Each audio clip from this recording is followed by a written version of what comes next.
So first I'm going to explain to you what a cohort analysis table is, and then I'll show you how to use this data to calculate net dollar retention for large groups of customers who you acquired over long periods of time. So, okay, intro to customer cohorts. So how do cohort analysis tables work? They organize your customer data by initial purchase month of customers. Then they show the stream of subsequent purchases of those cohorts of customers through time based on that initial purchase month. And these are the most accurate way to measure your customer retention, not only for software businesses, but for all business models. So first we're going to look at a customer count cohort, then we're going to look at a revenue cohort, and then finally we're going to dive into the net dollar retention cohort.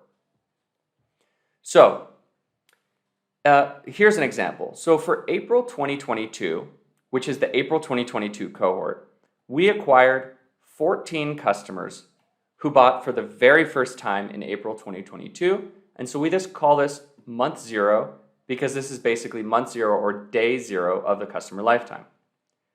So in the subsequent months, so April, May, so that's month one of their lifetime, those 14 customers came back and they purchased again.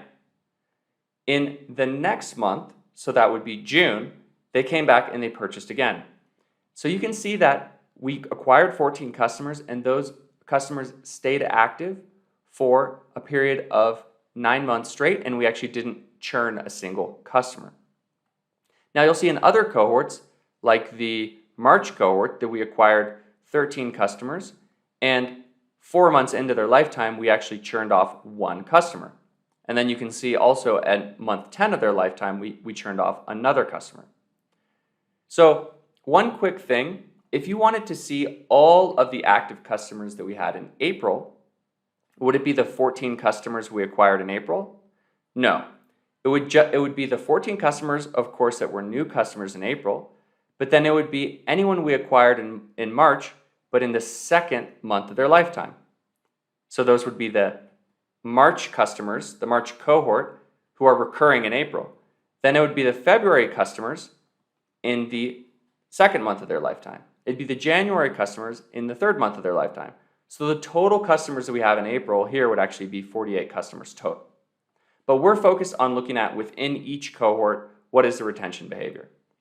So the thing that you don't see in the customer count cohort is revenue contraction and revenue expansion. So you can see if a customer cancels, but you don't know if they're downgrading or upgrading their plans. And so the revenue gives you that level of nuance. So here you can see for these 14 customers, they were spending $27,000.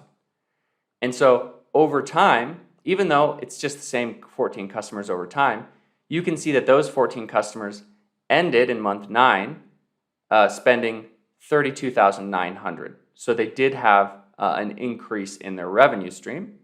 And the reason why this ends is because we're saying January 2023 is the most recent month of data that we have. So this is the January 2023 month for all of these cohorts, even if we acquired them a long time ago, what their revenue behavior is in January 2023. So to calculate net dollar retention, what we do is, let's go back to that April cohort. We look at the 27,000, and if we were looking at it in month 9 of their customer lifetime, we take the 32,900 and we divide it by the initial month. And so here you can see that the net dollar retention was 121% 9 months into their lifetime.